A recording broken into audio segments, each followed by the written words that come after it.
Well, greetings, imagination connoisseurs. Once again, it is I, your Duke of Dope Discourse, your master of fun and wonder, your viceroy of verisimilitude, your archbishop of Banterbury, your chancellor of cheerfulness, your pharaoh of physical media. That was a mouthful. And, of course, your existential Mr. Rogers, Robert Meyer Burnett. And I am Robcasting at you. Robcasting at you from the Robservations. You, imagination connoisseurs, you members of this, the Post-Geek Singularity. And I'll tell you, 2020, like I was just saying the other day, if an alien spacecraft set down on my front lawn and told me that I was actually an alien prince sequestered away on Earth a half century ago for my well-being and asked me to come back and take up arms against the alien oppressors that were fighting them, it wouldn't surprise me, and I would go. You just never know. Now, the President of the United States, after shirking all warnings and not wearing masks, he's got COVID. So does his wife. So do reporters and other people in the White House. Well, okay. And today, not mere hours ago, I said by releasing the Billie Eilish video for No Time to Die, the title track of the new James Bond movie, that probably meant that they were going to stick to their release date in November. But, being that it's 2020, a mere couple hours later, not even a full-on hour, I was proven, as was John Campea, proven to be wrong. And I have no idea. I have no problem admitting when I'm wrong. It's okay. That's easy for me to do. But I have to say, of all the movies that were coming out this year, Dune and No Time to Die and Tenet, haven't seen Tenet. I don't know if Dune's going to open in December, but No Time to Die was the first. I had my favorite seats at the Cinerama Dome, booked way in advance. Not to be. But I did want to go see it in London, so maybe that's still in the offing. If we're even allowed to travel, let's talk about it. Let me put on my $5 glasses, and we'll just see what they have to say about this. This article, Deadline, Anthony D'Alessandro, exactly an hour ago, so this news is an hour old. No Time to Die delayed to Easter weekend 2021 as pandemic takes grip at box office. This means that No Time to Die, like many other movies, will have been pushed an entire year, almost, give or take a week or two, from its original. It was supposed to come out here the 10th of April in 2020. It's coming out Easter weekend 2021. MGM's No Time to Die is officially heading to April 2nd, 2021, Easter weekend, and vacating its November 20th release date. Interestingly enough, this puts No Time to Die on the same weekend with Universal's Fast 9, F9, the Furious Saga. All I know is that with a Fast and Furious movie, which apparently is going to have, well, it does have Han, my beloved Han. In a man crush straight kind of a way. My beloved Han Solo coming back. Sun Kang returning from the dead. Justice for Han will finally be served the same weekend as a James Bond movie. That is the most erection-inducing double feature I can imagine. I can't imagine it, but now I can because it's real. At least it's real for the time being. I'm very excited. Universal is handling overseas on No Time to Die, so it will be interesting to see what falls out there down the road. Yeah, I can't imagine that these movies, it's just too good to be true. Too good to be true. Still, it's nice to be thinking about things being too good to be true. I like looking forward to things, being excited about things. MGM, Universal, and Bond producers Michael G. Wilson and Barbara Broccoli today announced the release of No Time to Die, the 25th film in the James Bond series, will be delayed until the 2nd of April in order to be seen by a worldwide theatrical audience. We understand the delay will be disappointing to our fans, but we now look forward to sharing No Time to Die next year, said the studio in a statement. MGM was the first studio to foresee how the pandemic was going to stall exhibition and jumped No Time to Die from its Easter weekend release date of April 10th through 12th to the Thanksgiving frame. No Time to Die stands to make $1 billion worldwide. Given that, it makes sense to release what is expected to be Daniel Craig's final Bond film in an optimum, vibrant global marketplace. Now, interestingly enough, we are always banging on this channel about how movies are paid for with borrowed money. No Time to Die was no exception, but the production costs of the film, the reported $250 million budget, has been paid off. So any money that was borrowed has been returned. So there are no interest fees being charged. No one's incurring interest fees the way other studio movies are. So that is significant as far as this film is going, because they're not feeling any kind of a financial pinch because the movie hasn't come out yet. Now, actually, I should wait and read more of this article. The decision comes at a time when the pandemic has gripped not only New York City theaters, which is still unclear when they reopen, and Los Angeles, which could get the go-ahead to open in a couple of weeks, but also the United Kingdom, a prime 007 market that traditionally opens prior to domestic and grossed $125 million on the last film Spectre and over $161 million on 2012 Skyfall. UK faces a possible lockdown, and that's bad for Bond, this despite the fact that business is back to normal at the Chinese box office. While it's good news for Exhibition that MGM is keeping a theatrical release, it's horrible news in the short term. Exhibition was banking on this movie, a notable IP compared to Christopher Nolan's original Tenet, which has slowed at the domestic box office. It would not be shocking to hear that some hardcore attrition in the exhibition space will take place. Still TBD on Disney's Soul, November 20th. Universal DreamWorks animation Crude's A New Age is sticking to its November 25th, Wednesday, before the Thanksgiving date. God hopefully will have a Christmas box office season with Warner Brothers' Wonder Woman 1984 and Dune. If not, there's really no 2020 to the domestic box office. Another monkey wrench here for No Time to Die is the movie's promotional partners, which have to move for a second time. Omega Watches, Adidas, Swatch, and Heineken have all started their promotions. Typically, when movies jump release dates, there are penalties incurred by the studio. Why? The advertisers racked up shipping and product design costs, and such ad elements are on his schedule. It essentially becomes a negotiation between the studio and the brand, as they all want to remain in business with each other down the road. Sometimes a decision is made to simply allow the product that's been shipped to be out there, and products remain part of the movie's pre-awareness, and quite often with the studio not incurring financial penalties, i.e. Warner Brothers with Wonder Woman 1984 on Dorito bags this past summer, and Minions: The Rise of Gru toys on Walmart shelves. Word was percolating that MGM was bound to move No Time to Die, but the studio was literally standing firm to stick to the November 20th domestic date and the November 12th UK release, part of the first overseas swath, as long as they could. But there's too much uncertainty out there with COVID-19 and its impact on moviegoing. Now, I'll tell you something. As far as this goes, sorry, I had lunch. I think, to be honest, that this was a decision that was made very, very recently, simply because we were talking about on John's show this morning about the Billie Eilish No Time to Die music video that dropped, yesterday? So certain quarters, I think, actually believed that No Time to Die was going to keep its November release date. Otherwise, the Billie Eilish music video is an easy thing to have moved, and it's a great bit of marketing, especially for all of the tens of millions of Billie Eilish fans around the world. Even though, again, she debuted the song, she sang it live at a British Music Awards ceremony, and they were really hoping to use it to push the film. By getting the music video out there, they've actually lost a pretty significant marketing tool that they could have used if they held on to that video. Maybe they'll pull the video now. I doubt it. I mean, but they could.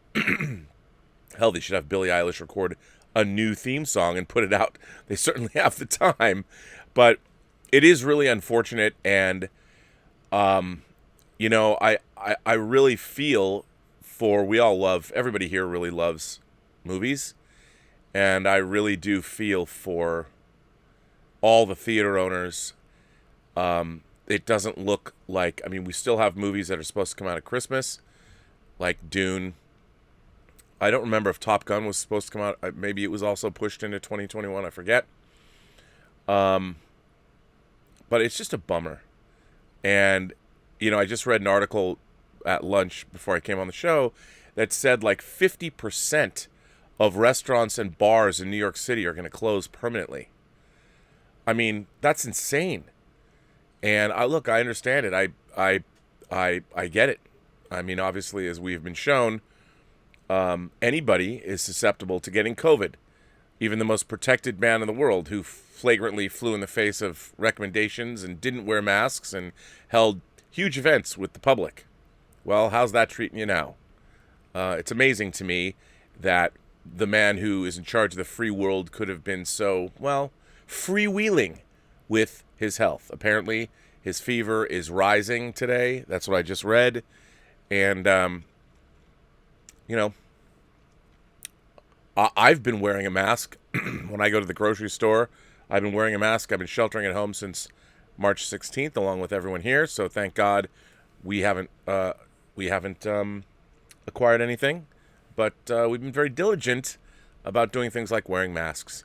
And to me, it's unfortunate that in certain quarters that's still not being done.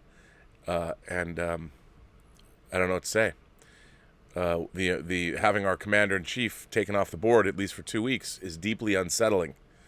And I don't know what to say about that, other than it shouldn't have happened. But I think that I just weep. You know how much I love movies. You guys love movies. It's so strange. This year has been a very obviously odd place for everyone to be at. But I didn't realize... I took movie-going for granted. People always say you don't know how much you love something until it's gone. But if movie theaters were the catalyst, it's really made me look at my life and like, what is it that's really important? What is it that movie-going was something that I've relied on. Like, I don't go to therapy. I don't have any prescription drugs. I've never taken prescription drugs. I have no prescription drugs. I don't take Zoloft or Wellbutrin or any of that stuff. Movie going was what, throughout my whole life, when something went bad or a person died or something made me feel not as cheerful as I'm always feeling, it was movie going that kept me sane. And it wasn't, look, I have a wall of movies, and I love my physical media, and it's been great.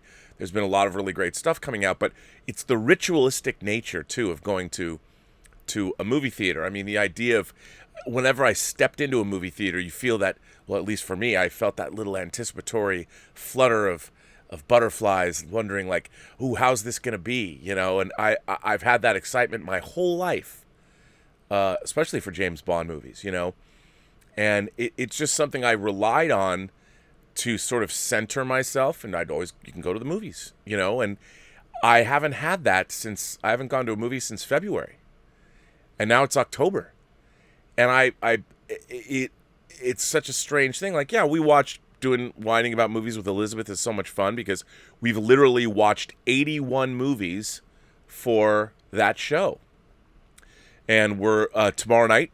We're doing a double feature, a Saturday night double feature for Halloween. We are talking about Mario Bava's Black Sunday and my favorite Hammer horror movie, Vampire Circus. So join us for that. But, it's not the same. It's not the same, going into a movie theater and with the ArcLight where I always go, I already know what seat I'm going to get. And now they serve alcohol so you can get a glass of wine with your popcorn. And it's the anticipation. It's bumming me out. It's bumming me out. And I kind of was really hoping. The only movie that I've seen, we went and saw New Mutants at the drive-in experience at the Rose Bowl, which was a lot of fun. They used these LED screens that were very, very bright, unlike traditional drive-ins, which the image is not as good as as you want it to be. And it was good. I mean, it was a lot of fun, but it wasn't the same thing. I mean, you're still constrained. You're still in your car. You're still watching, even though it's through. I cleaned the windshield before we went. It wasn't the same. And I was really, obviously, to say that I'm anticipating No Time to Die is an understatement. And as a Bond fan, my whole life, the only consolation I get this week is I received notice that my Live and Let Die action figures are going to show up. So, Baron Samedi, Solitaire, and Bond. So I forgot I even had those in my pile of loot. But hey, that's something, I guess. What are you gonna do? You know what I'm going to do? I'll tell you what I'm going to do. I'm going to read your letters because there's a lot of them. And I'll tell you one thing, too. I want to thank all of you for that. You know, in addition to supporting the channel, the way you support the channel through super chats and tips, which I very much appreciate, I particularly appreciate everyone that writes letters. You know, you sit down, you compose a letter. Some of them are quite long. People like Omar94, every day I get a letter from him, but they're always interesting. Ian Samuels, Ian Samuels, one of our most prolific letter writers. He said he was going to, for his own mental stability, he was going to pull back from social media for a while. I miss Ian Samuels' letters. You know, I look forward. I'm like, what's Ian Samuels going to talk about today? Is it going to be something I know, or is it going to be something I don't know? You know, when I get a Willow Yang letter, it's almost like going to the movies because it's pretty exciting. Vesna's written in a few times now. You know, I always like, she's a randy one, that Vesna. I always love the fact that she always, I know I'm going to get some kind of fun sex thing going on in that letter, which is fun. Puts a smile on my face. But the letters you guys write to me, you guys, girls, gentle beings, kind souls, however you, just a brown girl's letter yesterday about what it was like to get coverage back from a script reader that she paid to have given to her. I mean, it means a lot. And it has been... since I started the channel, since I started getting letters, it has been a great source of comfort for me. Even if you write me letters and some people tell me I'm a douchebag, that's fine. There's a lot of people with, I'm never going to follow you again because I said Trump was an idiot on Twitter for allowing himself to be compromised this way. And he's the most protected man in the free world. And he could have worn a mask more and perhaps not gone to big events with lots of people. It's not a political issue. I would have said this to anybody. Even if I had a friend, I'm like, you know what? Perhaps you shouldn't have thrown those rallies of yours and you could have worn masks more. But, yes, the letters that you guys send me are always a great source of comfort, so I very much thank you for that. By the way, something new for the channel. If you guys and girls and gentle beings like supporting this channel, at 30,000 subscribers, which we just passed, a milestone I thank you for, we can now have memberships to this channel. You know, I haven't really been paying much attention to my Patreon. I don't really think about it. I always forget it's there. But what I'm going to start doing is, on membership levels, you can become a member of this channel for 99 cents a month, if you'd like. But for levels of like $5 and more, we're still figuring this out. What I'm going to start doing is, I'm going to start having member-only chats. You know, so you don't have to support. That's enough supporting the channel where I'm just going to interact with people in the chats. You know, and they're going to be super chat and tip free if you're a member. And we'll have these chats. I mean, I might do one a day. Like after the show's over, do a members only chat, and I think that would be kind of fun. And doing more and more things like that, and making more videos, and just trying to build the channel out now that we have this subscriber base. I think it'd be fun, and doing more interesting things, and maybe making videos based on whatever membership level, but specific videos that address certain topics that maybe I will make, and so I can do some editing, because I miss that, like actually, you know, edit images. And so if somebody suggests a topic, a member does, I can then make a video. It might take me a week, but I think that'd be kind of fun. So just do some more. We're going to have special Zoom chats, things like that, that we already have. We're going to still have open Zoom chats like once a month, but we might be doing Zoom chats for members, you know, once a week. And maybe I'll bring guests and things into those Zoom chats. I know that I have people that I'd love to bring on, but maybe not as of an interest to a general audience, more specific. But I could bring in filmmakers and things that you suggest, and go after people and bring them on. So that's something, and that's something that I wasn't really aware of that we had going on. But now that we're at 30,000 subscribers, Mike Bodden hit me to this, and I think it could be really cool, because I'm looking for ways to make the channel grow and flourish and do more stuff. So I think, hey, hopefully you guys will be into that. If not, you can I don't know, tell me I am a douchebag. But I think it'd be a lot of fun. So I'm definitely going to do more of that. And yeah, we'll all have, how if I can make. I am the master of fun and wonder after all. So if anything I can do to bring more fun and wonder to the channel, I'm going to try and do it. So absolutely. Well, let's see. Who's the first letter today? I didn't look at the letters in advance. Jared Snyder is the first letter today. Hello, Jared. Hi, Rob and the PGS. One of my wife's oldest friends is a Foley artist.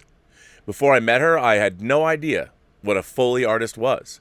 After seeing her in action, the best description I can come up with is, she's the creator of the sounds that bring audio verisimilitude to a film. Nicely done, sir. I thought it would be fun to share 3 examples of her artistry. Barry Pepper, as the sniper in the church steeple in Saving Private Ryan. Pull apart all the sound layers that make up that scene. She is the shuffle of his feet, the clink of the rifle strap, and the bolt action of the rifle. She conveys his motion and the authority he brings to cocking, setting his feet, and aiming and firing his rifle. 2. The velociraptors hunting children in the kitchen in Jurassic World. What do raptors sound like running through a modern kitchen? I won't give away her secrets, but she created those sounds. She conveys the speed, motion, and menace of these creatures. 3. Abraham Lincoln, alone, pacing back and forth late at night in Lincoln. No, it's not Daniel Day-Lewis, it's her, mimicking his arithmetical walk in period-correct shoes on old barn boards. You sense the weight on his shoulders as he ponders the impact of the Emancipation Proclamation. Hope you find this interesting. Do you have a favorite Foley moment? Regards, Jared M. Snyder, project manager by day, music historian by night. Jared, what a great letter. Okay, a Foley artist. Let me tell you one of my favorite times I spent working on the extended version of The Fellowship of the Ring. So as you know, when we were working, I was working for a company called Curdy Pellerin, Michael Pellerin, my boss. We were all in New Zealand. I went to New Zealand for a long time on Two Towers. But I also was, when I was in New Zealand, I went to Australia. My first trip to Australia before Superman Returns was working on Two Towers. And I got to go spend time with these 2, I'm not going to lie, 2 crazy fuckers. I mean, they were hilarious. And they were the Foley artists. So, in their domain, you're in a room, right? And in the Foley room, it's like a studio, so the sound is deadened. And there's all this recording equipment. There's an engineer. But these 2 guys in this room, they had all kinds of things. First of all, on the ground, they had open pits with different kinds of ground. Gravel, sand, different floorings. And so what they would do is, so when you're making a movie, you're recording dialogue, obviously, but you're not recording all of the other sounds that are going on. For instance, if you're eating in a restaurant, there's a scene when someone's eating in a restaurant, the clink of glasses and the tinkling of utensils, none of that's recorded. All of that is put in later. Now, a lot of the time, now we have catalogs of digitally stored sound effects, all kinds. In my computer, because I was doing Tango Shalom and I had to do the same thing, I have thousands of sound effects in my computer. And if, say, I need lightning, I've got like 20 different lightnings, car horns, phone rings, all that stuff. But what you don't have, what you can't do, I mean, you can do it, but it's tedious. But Foley artists will be like, for instance, say someone's riding on horseback. One of the Rohirrim in Two Towers. He's riding on horseback, and there's a close-up of them, and the leather that they're wearing, their chainmail armor, is moving as the horse is galloping. Those sounds have to be created. So the Foley artists might have like a wall with Lord of the Rings, a wall full of chains, swords and scabbards, or pieces of thick leather. So what they do is they'll stand in front of the screen, right? Now say there's not just one rider, but there's like 6 riders in the frame. So what they'll do is they'll pick a rider or if it's the same kind of, and they play it back and they literally act out. They take the pieces of leather maybe and they'll record one pass and do the pieces of leather, and they're doing it for real. And it's to watch it happen. If you have the extended version of Lord of the Rings or the Two Towers, I don't know which piece it is in, but there is a piece with the Foley guys, and it's stuff that I was shooting, and I was there while they were doing all this, while we were shooting all this, and it's hilarious to watch because they are artists, and they know, like, so when people do shuffle their feet, there was no feet shuffling that was recorded, and if it was recorded, they take it out because it's too far away from the mic. So, they have to people walk. That's why on the floor of the Foley place, they have like 10 different floors, sand, dirt. You open it up and then, you record it. And it's hilarious. And it's a lot of fun. Like I hope I get to make a movie someday, because I loved going to that Foley session. And those two guys, man, they were hilarious. I mean, you'd have to have some kind of sense of humor to be a Foley artist, especially on a movie like Lord of the Rings. But it was on 3 movies like Lord of the Rings. It was fun to watch because to be honest, with all of my experience in post-production, I'd never gone to a Foley session before. I always go to sound mix sessions because the sound guys are usually in charge of overseeing a Foley session. That was the one time I was ever in a Foley session, and it was hilarious watching those guys do that stuff. And also, they're artists, man. They're genius because as Jared pointed out, you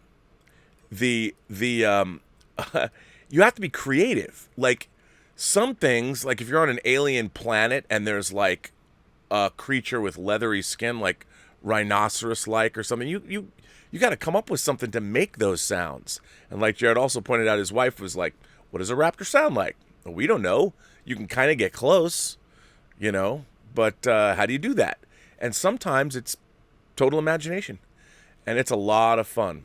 I'll tell you something else. Because it was literally my first, I flew to Australia and went to the Foley guys' studio. And after they were done, they're like, mate, we got to get a slab of VB. And I'm like, what? Oh, slab of VB, mate. And I'm like, I don't even understand what you're... Yeah, slab of VB. I didn't know what that was. I didn't know in Australia they call... Well, it's like a pallet. A slab is 24 beers.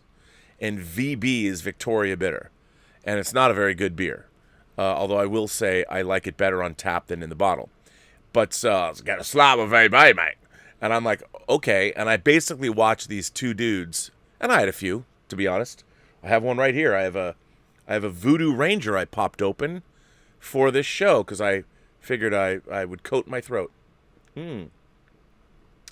So I watched these two guys after a day of Foley, and it was some of it. I'd be exhausted because you're moving around the whole time. I watched those dudes. They probably drank 10 VBs each. So if you guys are out there and you're watching this show, if you remember when I came over in 2002, that was one hell of a good time, and I've never forgotten it. So thank you for that. Oh, once again, it's hot enough that the music is going to start playing. So Jared, thanks for that letter, and how cool is that? A lot of fun. This next letter is from, hang on. Got to delete that first one. Who's next? Jason Webster is next. Hi, Robert. Hope you and the fantastic members of the Post-Geek Singularity are feeling fine. I cannot say fine and dandy because, as the late, great American comedian George Carlin would have said, it's very difficult to be both at the same time. The trouble with films based on video games, such as Assassin's Creed, has been the fact that those films haven't featured great scripts or have incorporated enough of the elements players love about such gaming properties. I agree with your assessment. The narratives of video games are designed to tell simple stories that incorporate tropes to keep driving the game player forward. I also believe video games ultimately provide players the experience of functioning as the masters of their avatar's destiny, the author of the eventual narrative outcome. To put it simply, you determine how the game ends due to your skill level when playing. So, there's a greater level of interactivity involved in playing a video game than viewing a film where the audience is subject to the filmmaker's interpretation of an outcome. The screenplay and the filmmakers drive the narrative from beginning to end. Sure, a film based on a well-written screenplay with fine performances from the cast can resonate enough to elicit engagement with the audience. The commonality between films and video games is their important function as media designed to provide enjoyment and escapism for a few hours from the trials and tribulations of our everyday life. Where would we be as a society without either? Perish the thought. To you and all the members of the Post-Geek Singularity, stay healthy and happy and enjoy the weekend. Sincerely, Jason Webster. You know, this is the second thoughtful letter I've received since I was talking about video game movies not being successful. And, I think that's a good letter, too. I think these letters that I've been getting about video game movies are actually pretty much spot on. You know, I've been surprised. Like, I was a gamer. I mean, the first video game system I had as a kid was, I believe it was from Coleco, and I think it was called a Telstar. Coleco Telstar. And it came about this big console, and it was Pong and handball or whatever, and table tennis, and had the two controllers, and you could play. And I think it was Coleco Telstar. That's I think so. And this was, mid 70s. I was a kid, and it was amazing. And then I never owned an Atari 2600. I liked playing Atari at friends' houses, but the system, it was so rudimentary, I didn't dig it until Mattel put out Intellivision. Intellivision was my jam. I loved Intellivision. And man, we played it. I had friends. We had a Intellivision football league in the neighborhood. We had my friend Mark Elfendahl and I could never get enough of playing Sea Battle. I loved Intellivision, and I loved Intellivision sports games. I loved it. One of my favorite Intellivision games was this game called Utopia, where you and your opponent were building sort of your islands up to be perfect places to live. And watching the evolution, I think one of the interesting things, along with computer technology, along with being an imagination connoisseur, one of the things that we've watched, especially since if you're OG, my demarcation point is seeing Star Wars in the theater for the first time when it first came out. That really was ground zero at becoming what I now call imagination connoisseurs. Now, I'm not saying if you were born after that and you didn't see Star Wars in the theater that you're not an OG. But when you've been born into a world where something already existed, you weren't there with that flashpoint.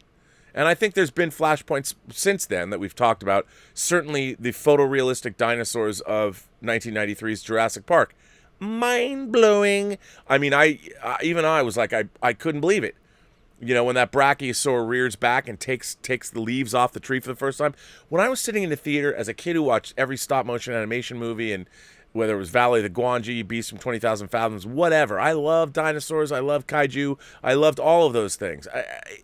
But that moment in Jurassic Park, when Sam Neill does the whole and takes his glasses off, that shit was, I was like, it was different than seeing Star Wars, but it was mind-blowing because Star Wars, everything, the whole movie was mind-blowing. But with Jurassic Park, you really specifically went in to see the dinosaurs because the rest of the movie took place in the real world.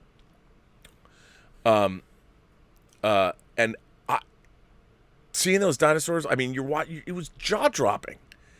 The weight and the combination of Stan Winston's practical effects when they find the Triceratops in the giant pile of duty. The giant Triceratops, and you're breathing because it's sick. I mean, the whole movie was like, oh my God. That was amazing. So that was another one of those flashpoint moments. The Matrix, I think, is another one. Bullet time and the effects of the Matrix. But video games have sort of been the same way. Watching the transition to me, going from Pong, Atari 2600 to Pong. Atari 2600 basically was blocks. You'd been batting blocks around even when you're playing Pong. But with Intellivision, I mean, they literally had guys running. And, and their feet. I think it was the first 8-bit system. And when you'd watch it, and the first time anyone who had B-17 Bomber, you had games that spoke. And watching the evolution of video games has been equally astonishing. And I think was probably when did the first Uncharted come out? About 10 years ago? Maybe. Sometime around there, 10 years ago, maybe 11 or 8, I don't know. But I remember, I've talked about it before on the show, when I was playing Uncharted, it was the first time that I was so involved in the storyline of a video game, even though I was playing it, it felt like I was playing a real movie. I was so involved in it. And seeing that evolution has been, amazing. I'm surprised there's no Metal Gear Solid movie. I mean, they keep talking about making one. But, yeah, definitely. Video games, certainly the Post-Geek Singularity, as we've grown, they've grown, and it's been exciting to watch. And to be honest, the idea of video game movies I don't really care. Like, I don't need to see an Assassin's Creed movie. I mean, I saw it, but I didn't need to see it. And while I have said I would love to see an Onimusha movie, a period Onimusha movie, or Devil May Cry, I'd love to see Dante on the big screen. But do I really need it? I mean, is it going to be more satisfying than playing Devil May Cry? I don't know. A good letter, though. So thank you for that letter. Mr. Brown is next. Mr. Brown. Hi, Rob. Hope you are good. My round 2 22-inch Space 1999 Lab Eagle arrived yesterday, 5 days from the U.S. to the U.K., and I can't wait to build it. I still haven't built mine. What Mr. Brown is talking about is Round 2 is a model company, and a 22-inch Eagle I've shown is about, it's like this big. And the Lab Eagle, hang on. So the Lab Eagle has you have to get a separate kit, but it's got the booster engines. So here's the Lab Eagle here, obviously. And then the Lab Eagle adds these pieces here to expand the pods that the Eagles carry. But then this is a separate kit. So you can see here the engine. So you have to buy this separate kit to go on to the Lab Eagle. And also, if you want to buy the machine-tooled aluminum engine bells, that's separate as well. So when you buy a big model kit, I hope you got it off Amazon. They had these $150 kits on sale for $30. I saw that people were able to score them. Well, Mr. Brown, I hope you make a build video. One of my very favorite things on YouTube, there's a guy, he has a channel, Aztec Dummy. I watch spaceship model building videos the way other people watch Pornhub, to be honest. And it fills me with ideas, and I buy these models that I haven't ever made, but I certainly watch the build videos to get ideas. And I have a lot of the secondary market parts, but I just have to get around to building them, which I'm probably going to do. Speaking of our friend Omar94, here's a letter from Omar94. Hi, Rob. I'm not sure about you and others, but I find consistency to be really important in film and television. I do, too. What I mean is how some movies and TV shows start out one way, but become entirely different as time goes on, making it inconsistent. In movies, for example, franchise films become inconsistent. Let's take Rambo as an example. However, this is only based on the first 3 Rambo films, as I have not seen the other 2. The first Rambo film, First Blood, has a darker and more realistic feel to it, but then you watch Rambo 2 and 3, and they're completely different types of movies than the first one. They turned into very over-the-top action movies as opposed to First Blood, which was more of a drama than an action movie, even though there was action in it. I was about to say Lethal Weapon, and then you beat me to the punch. Lethal Weapon is like that as well. All 4 are action movies, but the first film was pretty serious. However, each sequel became more and more lighthearted and comedic. That said, though, I will admit I really like and think Lethal Weapon 2 is better than the original, even though I find there to be too much comedy in it. Lethal Weapon 2 actually even begins over the Warner Brothers logo. You hear dun dun dun dun dun dun dun dun dun dun dun. So if you didn't know it was a cartoon already, and then of course it cuts to the inside of a car and Riggs is beating on the top of the car, and you're dropped right into the action. As I said before, I find consistency important, but I'm not sure about you and the others.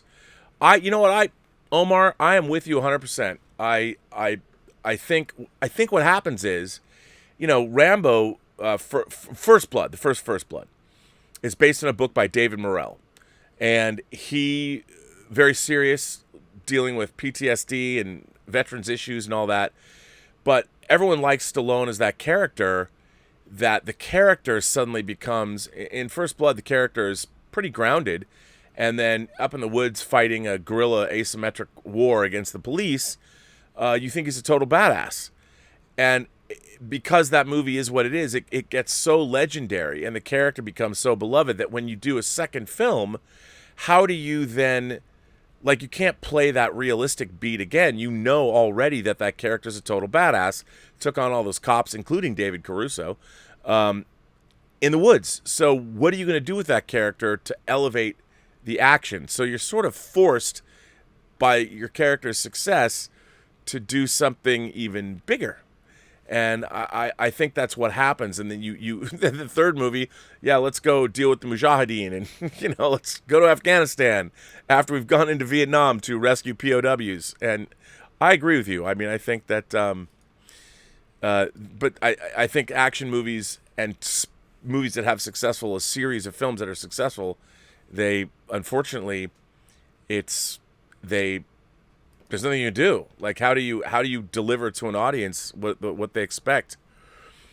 This next letter comes from the Lion, the Witch, and the Throgalicious. Our man Throg, he's a good supporter of this channel. His whole family is a supporter of this channel. You've seen him on video. Throgalicious is here. The Lion, the Witch, and the Throgalicious. Pardon me. It's just the Lion, the Witch, the Throgalicious. I'm going to read this. This is a whining about movies letter. I'll read it on whining about movies too, but I'm going to read it here just because I love this Elizabeth. I love this letter. It's to Elizabeth. Don Coscarelli's Tall Guy was the first horror icon, modern, that scared the crap out of me. Hello, Elizabeth, the queen of the artistically aristocratic and the duke of dope discourse, Mr. Robert Meyer Burnett. You need to keep that title. After all, the political discourse of the past few months have hit you and the show. Anyhow, this movie series, the Phantasm series, is like Halloween to me. I didn't know of the Halloween movie. Kids in the neighborhood, I just gave me a copy to watch. Angus Scrimm was real. To say otherwise of the course of this series can be true, but Angus messed me up. To say I was young when I saw this is an understatement. I shouldn't have watched it at all. I thought the cops were going to come and get my mom for letting me watch it, even though she had no idea. So when Angus Scrimm starts using that fucking scary as hell look, I didn't sleep that night. I made myself watch it. I didn't understand what I guess trans horror was when it came to the Lady O'Lavender transforming into Angus. Freaked me even more. I don't think if I had made myself watch it, and it was my first post-Universal Monsters horror film, I don't think I would have liked modern horror at all. There were laughs in there, too. It was also deliciously warped by the time I got to Raimi and Company and Evil Dead. I had felt inaugurated into crazy humor splatter horror. It was incredible. I watched Halloween, both 1 and 2, John Carpenter's The Thing, Happy Birthday to Me, Friday the 13th, 1 through 3, Black Christmas, Silent Night, Deadly Night, etc. Our appetites as kids would just devour all we could get, always responding back to the clerk at the video store, "Yeah, my mom knows I'm renting this." Sure she did, kid. Hell, as I got older, I could go behind the curtain and pick out 1980s prime porn that had full-length stories, but piss-poor production values. Anywho, I felt like Mike was me every time I watched Phantasm. My parents weren't dead, but might as well have been. My older sister resented me also, I related. All that's missing in a lot of horror. Characters are not likable, and you root for their death. I have never made it to a lot of conventions that featured horror before the eventual merging of pop cultures, so I never made it to get Angus Scrimm's signature, and somehow I was reduced to a 12-year-old around Kat Lester and her tatas at this past October Scaricon. But all the guys, I mean, how old is she now, like 65? I'm glad she still has it. But to all the guys and their partners, were very gracious to me. Yes, my 14-year-old son and his friend got to see me act like a 12-year-old kid. That's never a bad thing. I hope that's what they remember about it. Mr. Coscarelli was my indie guy before I knew about John Carpenter. I like that. He smiled when I paid him a big compliment. I totally geeked out. I'm going to show the pics someday. Thanks for doing this film last night. An excellent choice and most needed. P.S. I am sending some pics. Well, Throg, send those pics. I talked about last night. I dearly love Phantasm. I know it's pretty much a ramshackle, very low budget affair. But as I was explaining on Whining About Movies last night, what Phantasm did was what horror did so well in sort of the late 80s. And I always say that it's kind of a function of Stephen King's writing and a number of the post-Vietnam era of horror, when you had some extreme stuff like the original Last House on the Left and Texas Chainsaw Massacre. But horror was brought down from the mountains of Carpathia and put squarely in suburbia. You saw this with Carrie. You saw this with Carpenter's Halloween. You definitely saw this with Phantasm. And rather than just have a masked killer or serial killers or whatever, what I loved about Phantasm was Phantasm just doesn't have sinister goings-on. It posits that there is an alien in the guise of the tall man, an alien who's been running a mortuary on Earth for at least 100 years, taking the dead bodies that are brought to him, reanimating those bodies, crushing them down, and shipping them out to his home planet to use as slave labor. And in addition to all the horrific elements. And when I was 12, when I saw this, I thought, my God, this is like right up my alley. I loved it so much. I love the nightmare logic. There's a Bene Gesserit in that movie. If you've seen Phantasm, I was talking about this last night. Straight up Bene Gesserit, 20,000 years before Dune. And that's not a euphemism. I mean, Dune takes place like 20,000 years from now. So there's straight up Bene Gesserit sisterhood in Phantasm, testing Mike with the box. Put your hand in the box, Michael. I love Phantasm. I'm not as big a fan as the rest of the series. I really enjoy the whole series, but I dearly love the first Phantasm. It's so good. Throg, I'm going to hang on to this letter, and I'm going to read it again tomorrow. I'm going to read it again because it's a great letter. Thanks for writing that letter in. Very much appreciated. This next letter is from our man Stubble McShave. How you doing, Stubble McShave? How's it going? Once again, for whatever reason, my Apple Music just starts playing Skyfall because Adele is first on my playlist. Stubble McShave says, by now you can probably tell I watch a lot of Deep Space Nine. Cisco is an unusual case because he's sort of dead. A little dead. Maybe dead? We're not really sure. Let me explain. Originally, DS9 was meant to end with Cisco's heroic sacrifice in his role as Space Jesus. He would appear to his pregnant wife for a moving goodbye speech before going to live with the prophets. God aliens. Forever. Sounds like a reasonable ending so far. The problem was that actor Avery Brooks wasn't happy with it. He didn't like the idea of Cisco leaving his pregnant wife behind, feeling it played into the stereotype of the absent African-American father. Fair enough. The last thing the Star Trek creators wanted to do was perpetuate a stereotype. Brooks asked for the ending to be changed, but there was a complication. The final scenes had already been shot. Long story short, they went in and tried to alter the scene in post. As a result, most of the dialogue says he is never coming back, but a tacked-on bit suggests he might. Unfortunately, this has the opposite effect to what Brooks wanted. Instead of a father who was absent because he had died a hero, Cisco is now gone because he doesn't feel like coming back yet. It's easy to see why the writers thought Cisco could die in the finale of Deep Space Nine. The ending and epilogue is meant to be a somber one, of victory and also of loss. Many of the characters go their separate ways, and Cisco sacrificing his life is a natural end cap.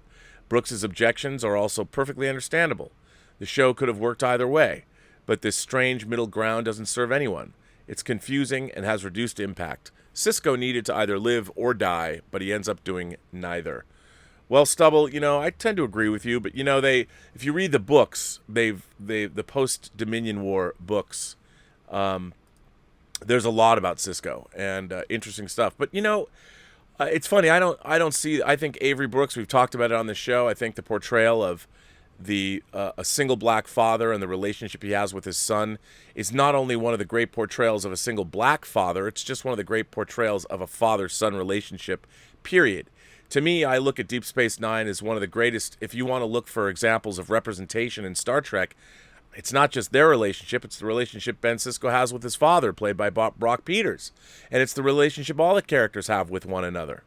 And I think, come on, Kiro and Odo eventually start a relationship. I think the Deep Space Nine's probably the most woke science fiction show, if you want to call it that, ever. It just didn't have to say so because that's what's baked into the Star Trek concept, which is so funny when nowadays everybody wants to be patted on the back for look at how inclusive we are. Well, Deep Space Nine was a pretty inclusive show, and yeah, I loved it, and I still do. It's my favorite. Season 6 of Deep Space Nine is my favorite season of modern Star Trek. In terms of being successful, I think it's a very successful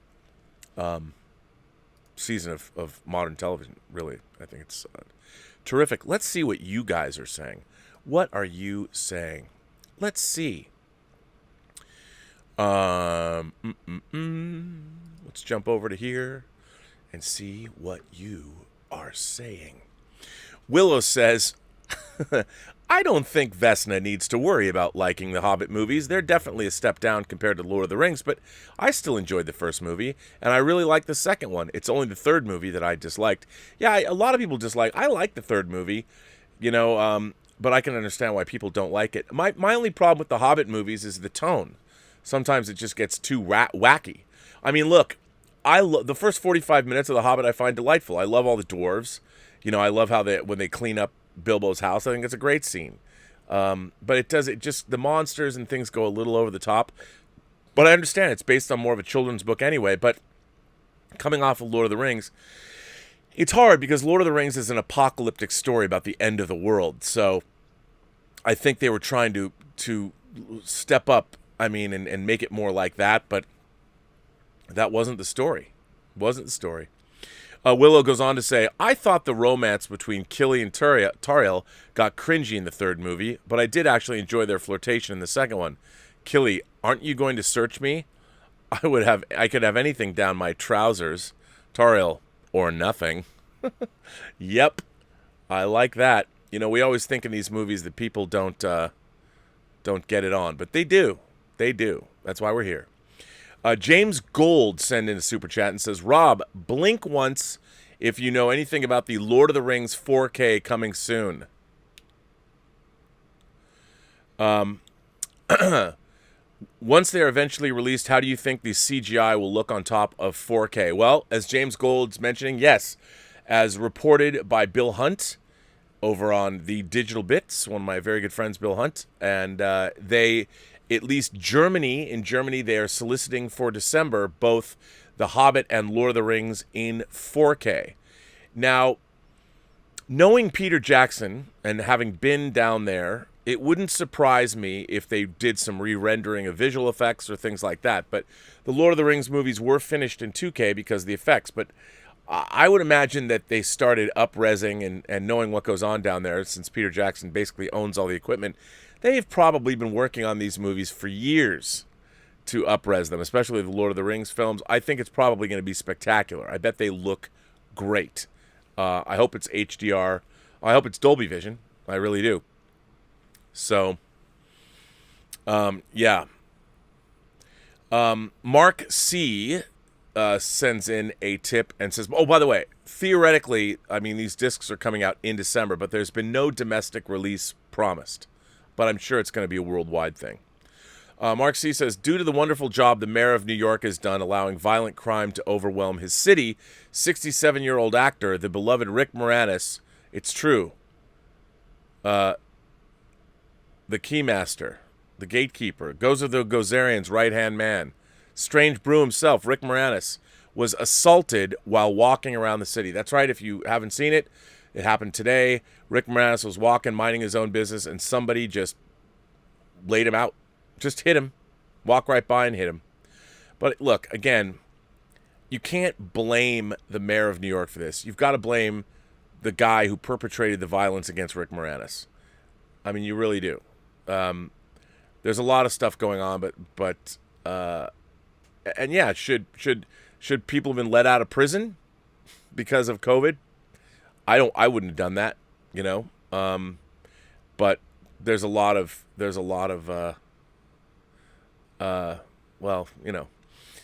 Mark C. goes on to say, your awaited No Time to Die can get bent.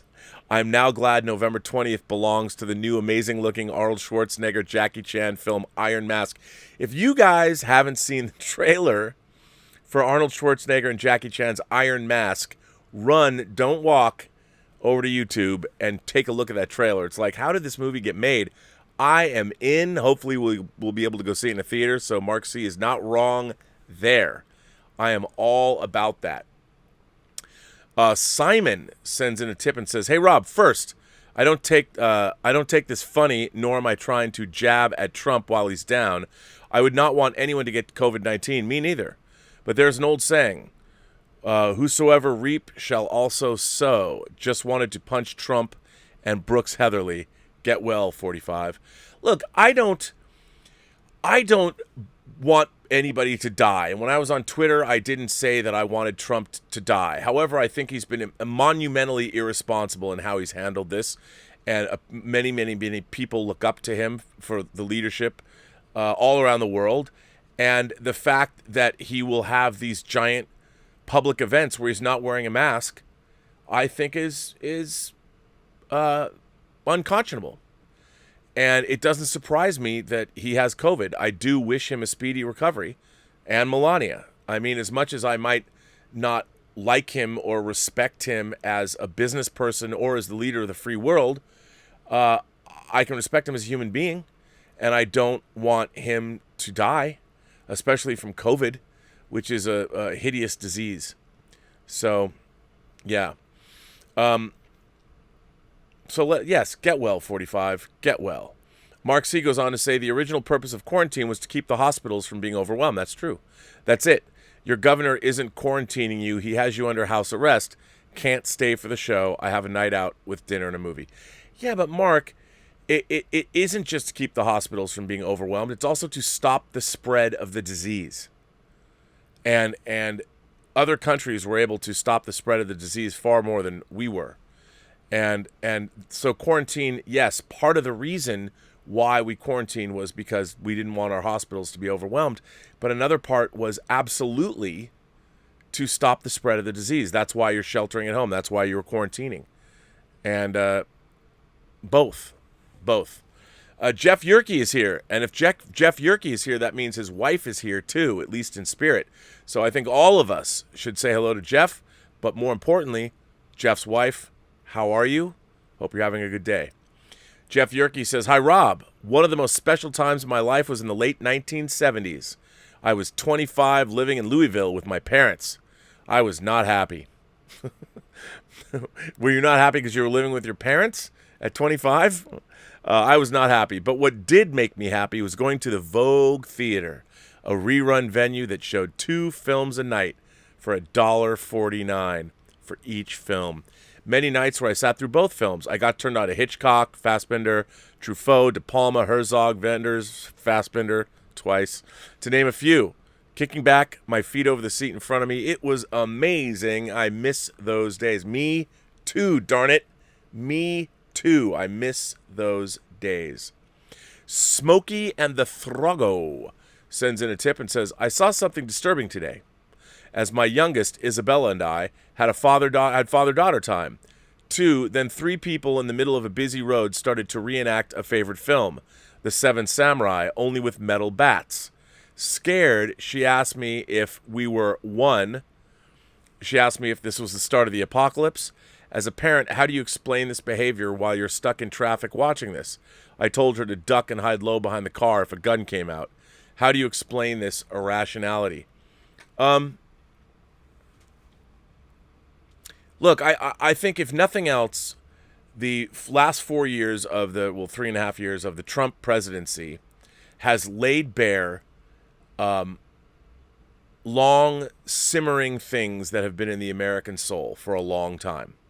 There is clearly a lot more hatred in people's hearts than we might have known. And our president has been not somebody who necessarily ever says, don't do that. So it's gotten bad. And all that's happened, many more people were out of work. They've lost jobs. The country has really been decimated. I feel like America is a wrecked ship that's hit some rocky shoals and is now on the shore with big gaping holes in the hull, and we're standing around, the people on the ship are standing around going, what do we do now? Is this ship ever going to put to sea again? Well, I believe that it will. Look, eventually, do I think there's going to be a coronavirus cure?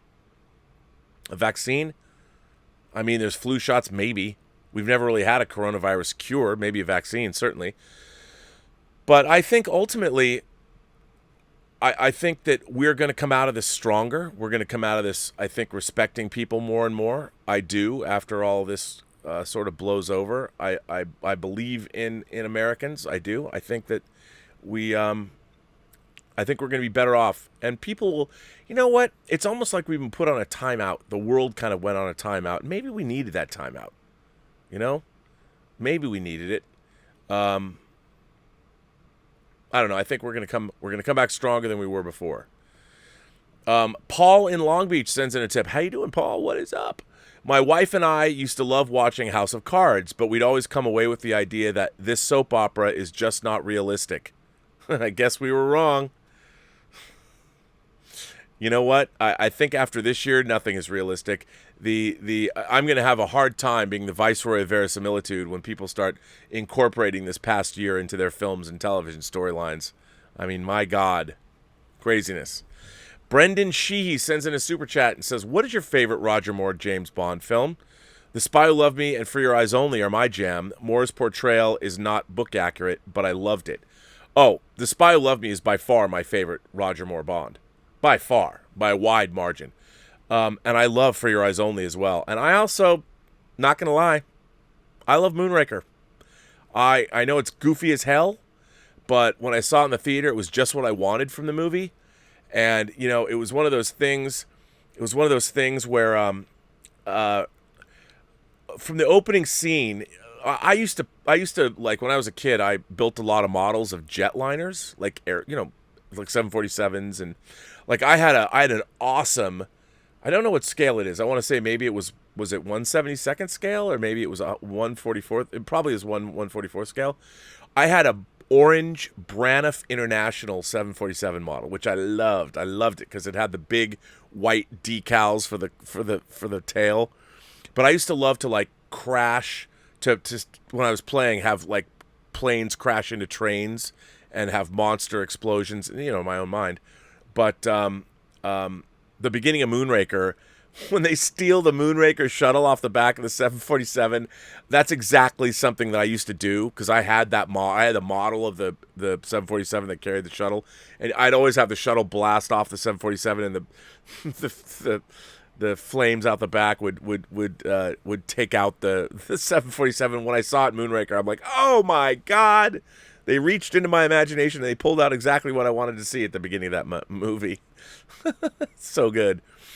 Fortunato sends me a tip and says, nice shirt, RMB. Ah, well, yes, here, this is one of those shirts I got off of, Facebook. They show up, like, buy this shirt. I mean, I'm like, ooh, a Rachel from Blade Runner shirt.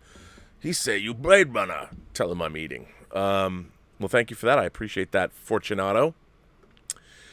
Well, let's see. Ladies and gentlemen, boys and girls, kind souls, gentle beings from across the 28 known galaxies, I have much work that I must do. According to all of us, I'm going to the intergalactic, the first annual Intergalactic Imagination Connoisseur Film Festival requires my attendance. I got to do a lot of work for that. Got a lot of work going on, and we'll see the posters up in the next day or two over the weekend, and we will vote on them and pick a winner. And I've got judges to announce and things, but we got 2 months. What I really want to see is you guys make movies. So make movies, everybody. You're all making a movie, right? And tomorrow, the first entry into the Intergalactic Imagination Connoisseurs Film Festival, I'm going to show it. It is the sequel to The Secret Exchange. This is Patrick Keller and Dieter Bastian's sequel, The Secret Exchange 2, Broken Promises, with a star turn by young Mia Keller. And that is going to debut on the Burnettwork at noon tomorrow, a high noon sharp. It's going to go up there, and you can watch it. And it is the first entry into the film festival, which is pretty exciting. So that's going to go up there. And that's kind of a special case because it's going to go up with the other side of it. What I'm really hoping, and I think everybody in the comments should write how Dieter and Patrick need to finish the Secret Exchange trilogy, and I want to cut together a big mega cut of the the film, but that's going up tomorrow at noon, and then I will be on either at 1 or 2. So that is very exciting. So everyone, ladies and gentlemen, boys and girls, kind souls, gentle beings, however you identify across these 28 known galaxies, thank you for being here. Thank you for supporting the channel, and consider becoming a member. We're going to be, and if you do become a member, send me thoughts on what you want to do. How would you want those Zoom chats to go? Give me some ideas, because I'm going to make myself accessible to members in a way I've never done before. No, Vesna, calm down. Anyway, but if I come to Sarajevo, no, I'm just kidding. So that's going to be exciting, and the film festival is going to be exciting. We've got a lot more announcements to make about the film festival, including cash prizes and sponsorships and all kinds of things, but I'm going to be parsing that out over the next 2 months. So by the time we get to December 1st, I mean, come on. I've also got guests we're going to have, remember, coming up next week. The director of The Wretched is going to be here on Thursday. So if you want to watch The Wretched and have any questions for him, well, send them in. Brett will be here on Thursday of next week, so in 6 days. Very, very exciting. Very excited to have him. And producer Adrian Biddle is going to come on the show relatively soon, and she'll have a very interesting tale to tell you about how she went from USC's Peter Stark directing program to producing movies and all of those kinds of things. So that's coming up too. Very exciting. I want to say thank you to the moderators, Joshua Levesque. Haynock is here. Robert Pariso is here. The Richard is here. I don't know if anyone else is here. Oh, Greg Smith is not going to be here for the weekend. I also want to thank Mike Bodden. You can always go find watch parties over on the Post-Geek Singularity Facebook page. You can look up the Richard. Remember, tomorrow night on Whining About Movies, we're doing a doubleheader. Mario Bava's masterpiece, Black Sunday, and my favorite Hammer movie. What is it? Vampire Circus. Vampire Circus and Black Sunday. What a classic double feature that is. By the way, yes, one's in black and white and one's color. But hey, don't let that stop you. Black Sunday is a must-watch. What a film that is. Beautiful movie. So check that out. So, yeah. Very exciting. All right, ladies and gentlemen, remember, every person you meet has a story to tell that you have yet to hear. And all you have to do is listen. And with that, I bid all of you imagination connoisseurs farewell as Robservations episode number 527 comes to an end. I will see you here tomorrow, and get ready for Dieter Bastian and Patrick Keller's sequel to The Secret Exchange, The Secret Exchange 2 Broken Promises. Go back and check out Secret Exchange. Pretty hilarious. And I'm telling you, that Mia Keller, she's a star. Have a better day. And start making movies, man. Start making movies for the Intergalactic Imagination Connoisseur Film Festival. Come on, get to it. Hop to it.